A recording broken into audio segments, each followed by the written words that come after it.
दरभंगा घाट थाना क्षेत्र इलाके में महिला के साथ कुछ युवक जोर जबरदस्ती कर रहे थे। इसका वीडियो भी वायरल हुआ था। न्यूज 18 पर खबर चलने के बाद प्रशासन हरकत में आया और इस मामले में 6 आरोपियों के खिलाफ मामला दर्ज किया। 6 आरोपियों में से पुलिस ने 3 आरोपियों को गिरफ्तार किया, जबकि बाकी 3 की तलाश पुलिस लगातार कर रही है। पीड़ित महिला ने आरोपियों पर गैंगरेप का इल्जाम लगाया है।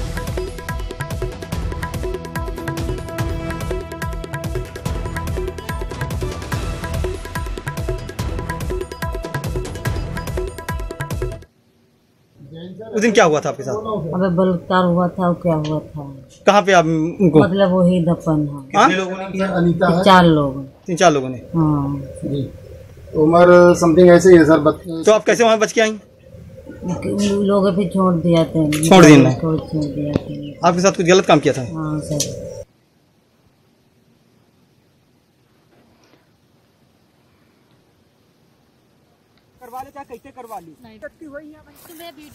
तो उन्नाव मामले में न्यूज 18 की खबर का असर जरूर हुआ है, लेकिन इस पूरे मामले में जो एक बात सामने आ रही है वो ये कि महिला ने कहा है कि उसके साथ रेप किया गया है। हालांकि जो वीडियो है उसमें अभी तक ये बात सामने आ रही थी कि इस महिला के साथ जोर जबरदस्ती की कोशिश हुई थी, जिसमें कुछ लोगों को गिरफ्तार भी किया गया है और पुलिस लगातार कुछ लोगों के लिए दबिश भी दे रही है। लेकिन पीड़िता के इस तरह के आरोप जाहिर तौर पर पुलिस के लिए और ज्यादा कठोर सख्ती से उम्मीद कर रही है कि इस मामले में कार्रवाई करे। 6 आरोपियों में से पुलिस ने 3 आरोपियों को गिरफ्तार अभी तक किया है, जबकि बाकी जो 3 हैं उनके लिए पुलिस लगातार दबिश दे रही है। पीड़ित महिला ने आरोप लगाया है कि गैंगरेप उसके साथ किया गया है।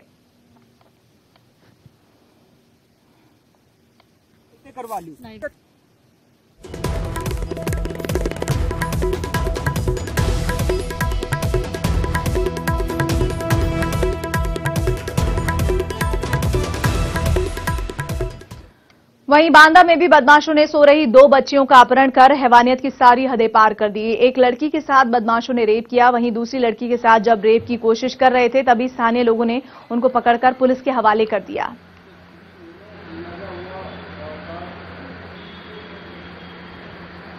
जब बरामद किया गया तो उसके साथ दुष्कर्म की घटना की गई थी और लड़की की काफी चोटें आई हैं और ये इसमें हमने एक रिक्शे वाले को भी पकड़ा है जिसने ये घटना करी थी लड़की के साथ। उससे पूछताछ की जा रही है।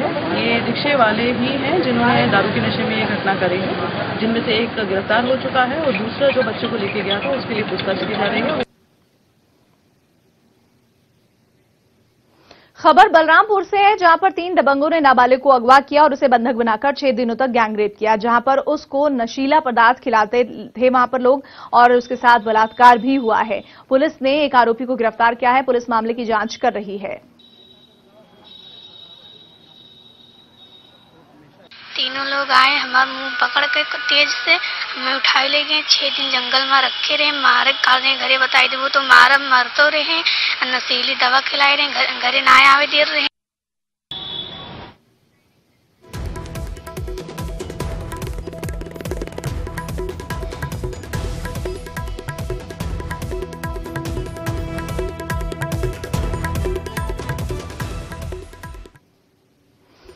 अगर आपको हर सामान प्लास्टिक के थैले में ले जाने की आदत है तो इस आदत को जल्द से जल्द छोड़ दीजिए, क्योंकि यूपी सरकार ने 15 जुलाई से पूरे प्रदेश में प्लास्टिक बैन का आदेश दिया है।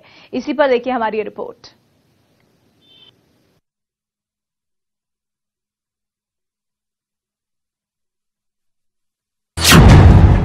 पंद्रह जुलाई से प्लास्टिक मुक्त होगा यूपी। सरकार ने लगाया प्लास्टिक पर प्रतिबंध। कप, गिलास और पॉलीथीन के इस्तेमाल पर रोक। पर्यावरण बचाने के लिए अब यूपी सरकार भी महाराष्ट्र की राह पर चल चुकी है। सूबे की योगी सरकार ने एक अहम कदम उठाते हुए पूरे प्रदेश में प्लास्टिक के इस्तेमाल पर पाबंदी लगा दी। आने वाली 15 जुलाई के बाद आप प्लास्टिक प्रोडक्ट्स का इस्तेमाल नहीं कर पाएंगे। इसका ऐलान खुद सूबे के मुख्यमंत्री योगी आदित्यनाथ ने किया। सीएम योगी ने जनता से भी सहभागिता की अपील करते हुए कहा कि कप, गिलास और पॉलीथीन का इस्तेमाल न करें। प्रकृति की सुरक्षा के लिए एक बड़ा अभियान हो सकता है और वह अभियान है प्लास्टिक मुक्त व्यवस्था के लिए। हम लोगों ने 15 जुलाई से पूरे प्रदेश के अंदर प्लास्टिक को प्रतिबंधित करने के लिए एक आदेश जारी किया है। हालांकि अभी ये स्पष्ट नहीं हो सका है कि 15 जुलाई से यूपी में प्लास्टिक बेचने या इस्तेमाल करने वालों पर जुर्माना लगेगा या फिर सजा का प्रावधान किया जाएगा। माना जा रहा है कि प्रदेश की योगी सरकार ने ये फैसला पर्यावरण को बचाने और प्रदेश में अंधाधुंध हो रहे प्लास्टिक के इस्तेमाल को रोकने के लिए लिया है। आपको बता दें कि महाराष्ट्र सरकार ने 18 मार्च 2018 को प्लास्टिक वस्तुओं पर पूर्ण प्रतिबंध लगाया था। दिल्ली समेत देश के कई और राज्यों में भी पॉलिथीन और प्लास्टिक से बनी सामग्रियों पर रोक लगाने की घोषणा हो चुकी है। गंगा नदी में भी प्लास्टिक की थैलियां फेंकने पर बैन है।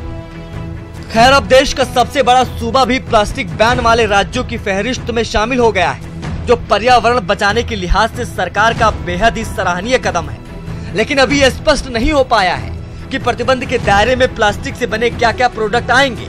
इसके साथ ही देखने वाली बात यह भी होगी कि रोजमर्रा के सामान लाने के लिए सरकार प्लास्टिक थैलियों की जगह क्या और कैसे उपलब्ध कराएगी और इसको लेकर सरकार की क्या तैयारियां हैं। Bureau report, news 18। सरकार ने प्लास्टिक बैन का ऐलान कर दिया है। 15 जुलाई की तारीख भी मुकर्रर हो गई है, लेकिन क्या ये सब उतना आसान है? शायद नहीं, क्योंकि देश के सबसे बड़े सूबे में एक साथ प्लास्टिक बैन करने के पीछे अभी तमाम पेच हैं। उसके लिए देखिए हमारी ये रिपोर्ट।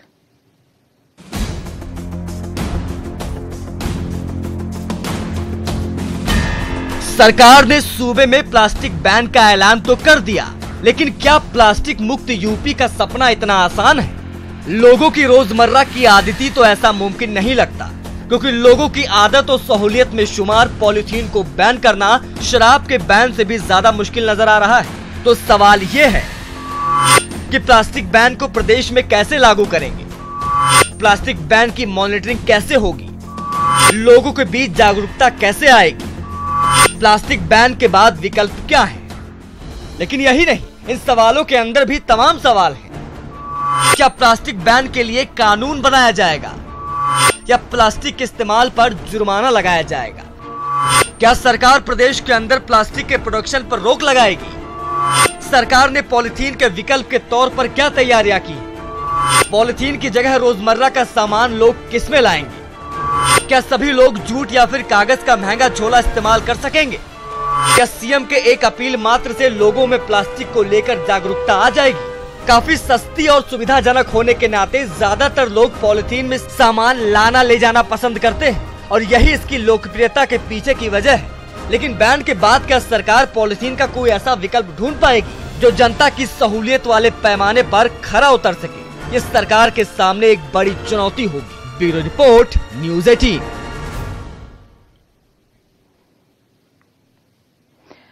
यूपी के सीएम योगी आदित्यनाथ आज वन महोत्सव के लिए हिस्सा लेने के लिए बाराबंकी के महादेव पहुंचे। सीएम सबसे पहले महादेव के लोदेश्वर मंदिर में पहुंचे, विधि विधान से पूजा अर्चना की। उसके बाद भगवान शिव और मां पार्वती के पसंदीदा पेड़ों का पौधारोपण कर वन महोत्सव को आगे बढ़ाया। जिस जगह पर सीएम ने पौधारोपण किया उसे महादेव वाटिका नाम दिया गया।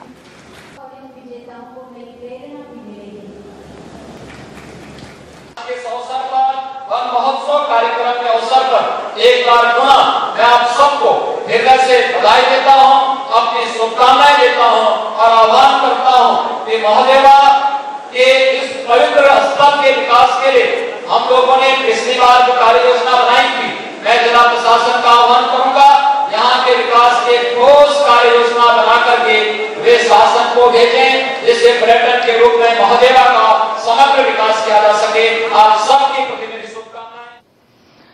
आज यूपी के ऊर्जा मंत्री श्रीकांत शर्मा दिल्ली में केंद्रीय मंत्री आरके सिंह से उनकी मुलाकात हुई, जिसमें सौभाग्य योजना के तहत यूपी को मिलने वाली धनराशि पर चर्चा हुई। लोगों ने चर्चा की सौभाग्य योजना की मूलतः तो प्रगति ठीक है और किस तरह से प्रगति और हम लोग बढ़ा सकते हैं इस पर चर्चा हुई। उत्तर प्रदेश को और राशि की जरूरत है तो और राशि हम लोग देंगे और हमारा प्रयास है कि जिस तरह से सपोर्ट लगातार केंद्र की तरफ से मिल रहा है उत्तर प्रदेश को, तो उत्तर प्रदेश क्योंकि बड़ा प्रदेश है और सौभाग्य में लगभग 40% सौभाग्य के जो कनेक्शंस हैं ओवरऑल अगर पूरे देश का आकलन करें तो उत्तर प्रदेश में है। तो हम प्रयासरत हैं कि हमारा जो लक्ष्य है वो समय से पूरा हो। पूरा हमारा डिस्कॉम सभी हमारे कर्मचारी पूरी शिद्दत के साथ लगे हैं और हमारी पूरी कोशिश होगी कि जो लक्ष्य हमको माननीय आर के सिंह साहब ने, हमारे प्रधानमंत्री जी ने जो तय किया है उस लक्ष्य को हम लोग प्राप्त करें। खबर झांसी से है, जहां प्रशासनिक अधिकारी अपने पद की गरिमा भूलकर मंत्रियों की चरण वंदना करने में जुट गए। दरअसल आज जब सर्किट हाउस में प्रदेश सरकार के परिवहन मंत्री स्वतंत्र देव सिंह पहुंचे तो आरटीओ मुखलाल और एआरटीओ विवेक ने अपने पद की गरिमा भूलकर मंत्री के पैर छुए, जिसके बाद दोनों अधिकारियों पर सवाल उठने लगे।